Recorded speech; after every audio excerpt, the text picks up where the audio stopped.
In this video, we will discuss about how the STUB knockout along with this CD8 plus T cells has anti-tumor response.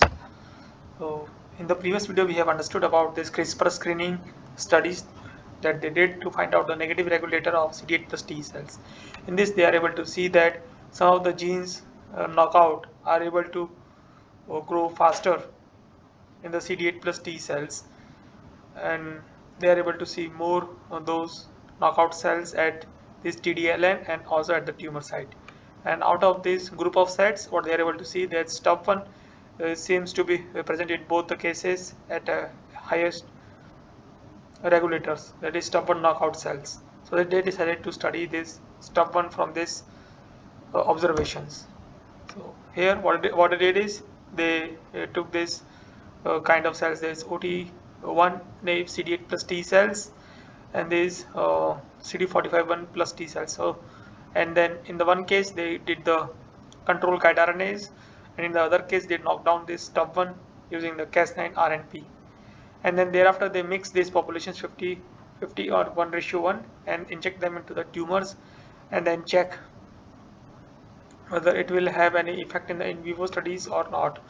And what they are able to see is that so this in the panel B, for the figure on the left hand side, shows the injection is almost 50%, or not exactly 50%, around 57.1% is control 2 and 41.8% is this control guide RNA is 1. And in the case of this populations about this STUB1 guide RNAs and the control guide RNAs, they are able to see that the STUB1 guide RNAs are able to outgrow faster compared to the control guide RNAs. And these things they have quantified also, and they are able to see that for different guide RNAs in both these B16 OVA cancer tumors mice or LLC cancer tumor mice, both the guide RNA, both the STUB1 knockout guide RNAs outgrowth compared to the controls. So this indicates that this STUB1's knockout, STUB1 plays a role towards scaling of the CD8 plus T cells, and by knocking out STUB1, they can increase the growth rate of the CD8 plus cells. And the next time they also did the similar studies, but this time what they did is they monitor the tumor growth. That is in the panel D. The experimental method is same, but the observations things they included the tumor growth rate also. And what they're able to see in the case of where they use the STUB1 guide RNAs and STUB1 guide RNase 1 and STUB1 guide RNase 2, they are able to see a delay in the tumor growth rate compared to the control guide RNAs injections of the CD8 plus T cells. And in terms of the survival rate also, they are able to see survival rates are higher in the case of this STUB1 guide RNAs compared to the control case. And the panel G shows the tumor volumes and the time. Basically, this is similar to the case that we seen in the panel E. And what they are able to see is that this, in the case of their STUB1 knockout, there is a delay in the tumor growth rate compared to the case of the control guide RNAs. And then what they did is since STUB1 plays a role in different conditions, so they decided to check it in the bone marrow. So they had to knock down this STUB1 in the bone marrow and then use that to transfer it into the cells, and then use it to transfer it into the mice.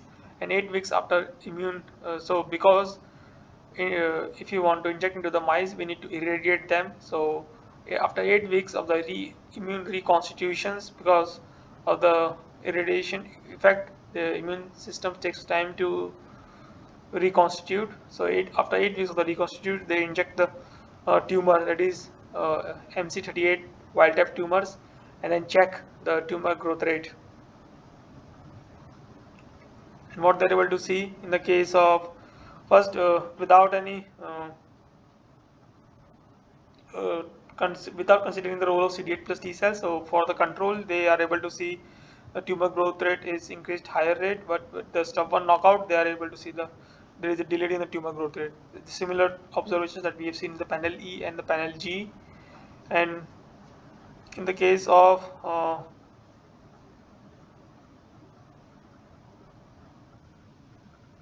the panel E and panel G might be based on the different kind of tumors. One will be of this B16 OVA and one will be of LLC OVA. I'm not able to recall which one is which one is which. You can check the reference to find out the results. So let's come back to this final figure or final panel, that is panel J.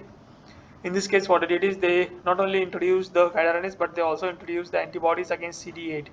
So when there is no antibody against CD8, they are able to see delayed growth rate in the control, but when there is antibody against CD8, they are able to see increased growth rate for the control case. And for the STUB1 case, when there is no antibodies against CD8, they are able to see a very delayed growth rate.